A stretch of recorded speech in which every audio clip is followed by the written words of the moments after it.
Hello बच्चों, let's read the extract. The extract says that, oh well, it doesn't matter. I feel like writing and I have an even greater need to get all kinds of things off my chest. ये इससे मुझे फर्क नहीं पड़ता. मुझे ऐसे feel हो रहा है कि मुझे लिखना है और मुझे उससे भी बड़ी ज़रूरत इस वक्त ये है कि जितनी भी चीज़ें हैं उनका भार मैं खुद से उतारना चाहती हूँ. उनका जो बोझ है वो मैं उतारना चाहती हूँ. Let's read the questions. Question number A says that who is I here? यहाँ पर I कौन है? Question number B, what does it here refer to? Why does it not matter? It से यहाँ पर क्या मतलब है और it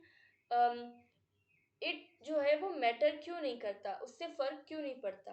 question number C, what does she he decide to write? He she क्या लिखने का फैसला करते हैं. Question number D, what kind of things do you think he she had to get off her his chest?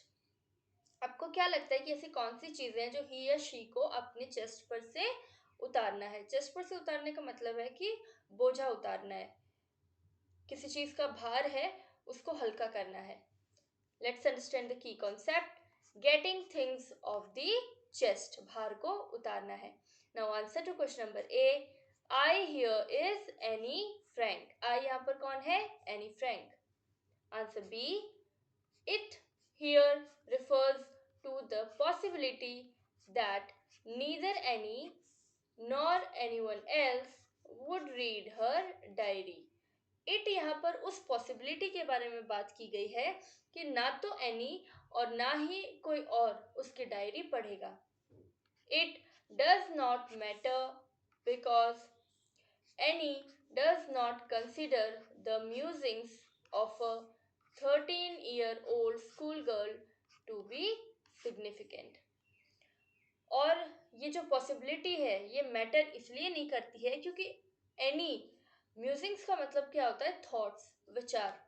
तो any को ये लगता है कि वो खुद भी एक 13 साल की स्कूल में जाने वाली लड़की की जो थॉट्स हैं वो इम्पोर्टेंट नहीं है.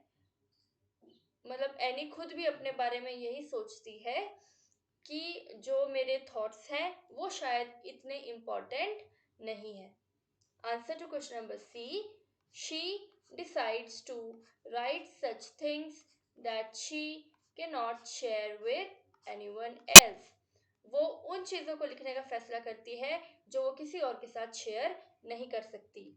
Answer to question number D, the things could be views about her friends, her family, teenage problems, attitude of adults towards children, and other such matters concerned with her generation. वो क्या चीज़ें थी जिनके बारे में वो लिखना चाहती है? उसके दोस्तों के बारे में उसके विचार हो सकते हैं, अपने परिवार के बारे में लिख सकती है, टीनेज की प्रॉब्लम्स के बारे में लिख सकती है. जो बच्चे अभी 13 से 19 साल के बीच में हैं उनकी जो प्रॉब्लम्स हैं उनके बारे में. अडल्ट्स यानी बड़े लोग किस तरह से बच्चों से बिहेव करते हैं, उनका क्या एटीट्यूड है, उसके बारे में लिख सकती थी. और अपनी जनरेशन से रिलेटेड बाकी सारे matters. Hope you understood the question well. Best of luck. Thank you so much.